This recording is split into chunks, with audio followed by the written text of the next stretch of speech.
What up? Uh, it's like 5 in the morning. I'm in a turnaround in Kansas City,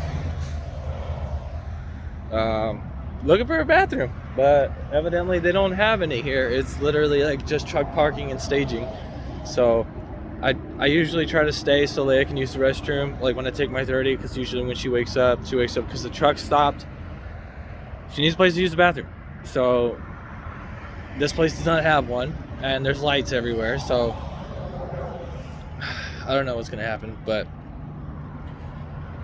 I hope she doesn't have to use the restroom. I know she woke up about an hour ago and she didn't have to use the restroom, but she did take a sip of water and go back to sleep. I'm probably gonna run another little bit of time.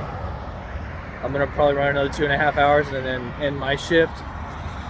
I drove about 7 hours and 15 minutes straight.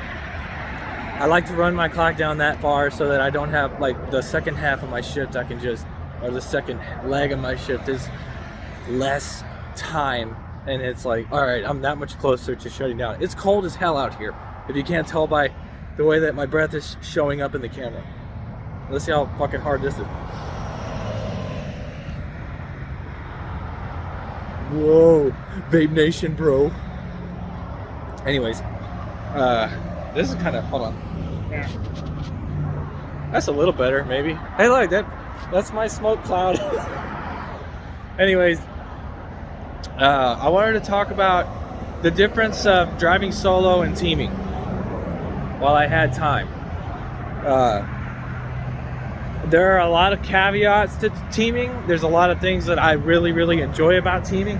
Of course, I've only been doing it a week. So there are some things that I need to get used to, like the truck moving while I'm asleep, trying to make sure that I get enough sleep so that I can drive out my full shift.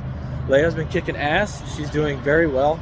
Me, on the other hand, especially the first couple days, because I'm responsible for that thing. I'm responsible for that big ass thing back there. So, like, I gotta make sure that whoever's driving my truck and whoever I'm paying to drive my truck doesn't mess my truck up, because I'm responsible for that. Oh, look, there she is. So the fact that we don't have to find a place to park is amazing. That was one thing I was really worried about. There is no bathrooms here, and I did not realize that when I stopped. And I'm filming a video.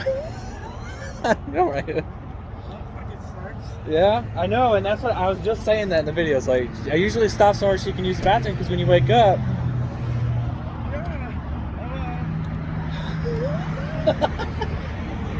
Huh?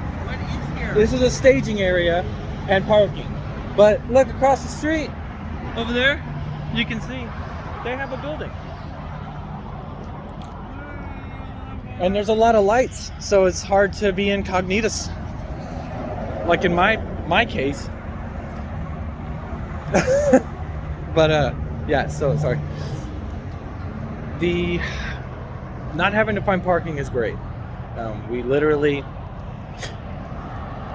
stop at a fuel island if we have to and do shift change. Usually that entails taking about, I don't know, 5 to 10 minutes, depending on how busy the lot is or how busy the fuel island is. And if it's a busy fuel island, like if it's during the day, we'll park, okay? And we usually give each other about an hour to get ready, whether that's wake her up an hour before I stop, or stop somewhere. That was a Toyota Corolla. Either that, or we park, or we sit in the fuel island if it's late at night and all the parking spots are taken. Usually in front of a fuel island that's been shut down, it's got the cones in front of it. We'll move the cones and pull forward. But that's one thing. Now, when you're solo, of course, you got all your space. We've been over on the steers for a minute because of all the stuff on the truck, and I had to get changed because it is wintertime. So it's been rough with that. I'm just really nervous about being over on my steers. We've gone through a couple way stations and they've let us go, and the rating on my tires, I think they're 6,100 pounds per tire, so that is 12,000 and like 12,300 pounds we can have on the steers, which we're only at about 12,080 pounds on the steers. That is if we haven't gone to the grocery store. And of course, once I get the chain racks on the back of the truck, that should put a lot of that weight on the steer, on the drives. So really the only complaint I have is the lack of sleep.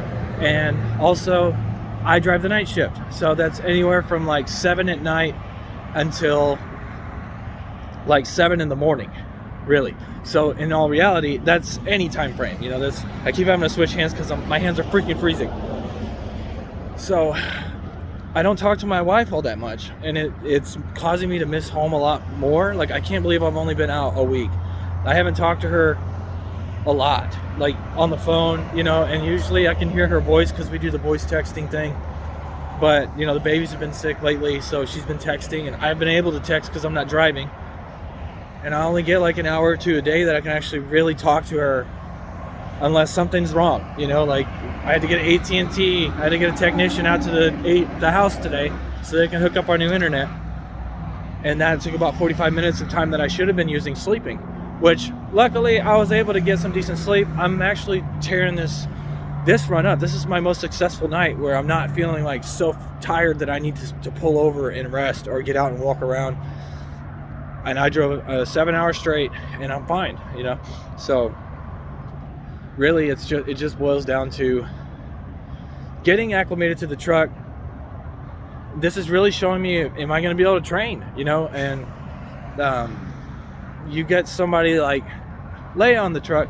She's graduated, she's upgraded. The only problems that she has right now is just backing the truck up, which means that I'd have to be up for that. Now these longer loads they got us on, like, god damn it, who keep texting me. The longest loads, this is one that we're on right now. We came out of California and we're going to PA, and I'm already in Kansas. We're actually fixing to drive through Springfield. I may not make it to Springfield on my shift, but we're driving right through it. So these longer trips like this are great for me because I can sleep. Because on our first load, you know, I was up most of the time because we had both slept that night, and then I let her drive it in. She had to back it in, you know, and she was already halfway through her shift at that point. So like, I only had like 4 hours to sleep, and we had so many short loads in between there that it was like really more of a burden than anything. Because, you know, in this particular case, I do have to make sure that when she backs, you know, she's not as confident. So I have to be up with her and I have to make sure she's not going to hit anything, to see how she does, you know. So it's in that aspect, when you're training somebody, that's going to be all the whole time, you know. I mean, like TNT phase, if you're just doing strictly TNT and you don't know who you're taking with you, you're doing that. You're going to have to be up a lot, and you're not going to be able to sleep. Plus, you got to drive your shift, which is anywhere from, you know, 8 to 10 hours if they give you decent loads, you know, because you still got to make money and you got to get them miles. So you're going to have to run those miles. And if your TNT trainee does not have, something smells like cattle or something. I don't know, I just got a really strong whiff of it. But if your TNT trainee doesn't have that experience, and or their stamina is not up to par, then you're gonna have to take over and drive out your clock, basically. You know what I mean? So like, there's a bunch of different factors in place, you know, and that's why a lot of people say that training's not really worth it, because not only are you liable for the vehicle, especially if you are a lease operator, you got to be able to sleep too, and then your trainees got to be able to sleep. You know, like, this is their first time on the road for most of these people, so they want to look at the sights, they want to see shit from the passenger seat, but in reality they need to be fucking asleep, you know. So like, you can take all that in when you get your own truck, you know, like, go to sleep. I think Crespo just posted a video about TNT and shit, like, trainees need to go to sleep, and you know, you need to see it. You want to see that countryside and stuff, you need to go to sleep. So yeah, right now I just miss home a lot because I'm not able to talk to my wife. She does a good job of sending me pictures and videos of the babies on Snapchat and stuff, so that does help, but I don't get to talk to her as much, so I'm missing her a lot more than I usually would when I could talk to her. It's weird because I feel more lonely with somebody on the truck than I do when I was driving solo, if that makes sense. Because you got to think about it. Me and Leia are usually communicate maybe 2 hours a day, at the most. Because as soon as my shift's done, you know, we stop, she gets ready to go, and I'm in the driver's seat while she sets up, you know, because we share the bottom bunk, obviously. So she has to put her bed stuff up and put my bed stuff down, you know, and then vice versa when it's time for me to switch over, you know, stuff like that. Do I have boogers? Oh my God, dude, it's gross. I couldn't even feel it. My nose is so cold.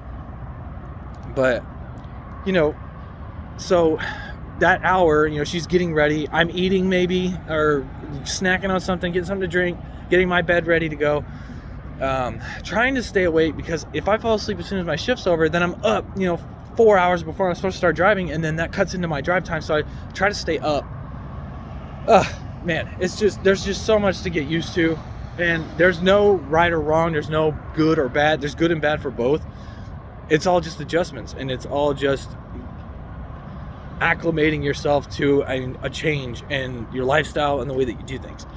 There's a beauty in knowing that once you go to sleep, when you wake up, you're going to be another 500 miles down the road. You know what I mean? We left California a day and a half ago, and we're already almost in Missouri. I am in Kansas City right now, Kansas City, Kansas. We are knocking out about 550 miles each a day. And I might even knock out 600 today, because I'm thinking I'm going to drive another 2.5 hours. Usually I'll stop around 8 hours, because I don't want to, you know, I don't want to go on a reset. But if we can get this load into Pittston and I can drop it early, then that's more money this week. We're already at 6,000 gross to the truck. I want to try to make it 10. So we'll see. 2,600 miles, $6,000. And the load ended up being lighter than it was supposed to be. I think it was supposed to be 31,000 pounds. We're at 15,000 pounds. So my MPGs are at 11.5 right now. Absolutely phenomenal. I'm glad I'm still this energetic. 7 hours into my shift. I still got about 2.5 hours I'm going to drive. That'll put me right under 10 hours today for driving. Maybe I'll do 2 hours. Who knows? It just depends on how I feel. But as long as I get that 500 miles, at least 500 miles, I feel like we're doing good. You know, we get 500 miles each a day. If we can get past that, that's great. But you got to have plans in place, man. This load isn't even due until the 5th, and it's the 3rd. And we're about 2 shifts away from getting this load there. So I'm going to get us below 1,000 miles to our destination, and then we should be golden. Anyways, I know I didn't talk a lot about that, but I tried to. Anyways, I'm cold. I'm getting back in the freaking truck. I've spent about half my break out here. I need to find a place to urinate. And yeah, I'll go from there. Remember, just Lace. Love it, hate it, rate it. Take care.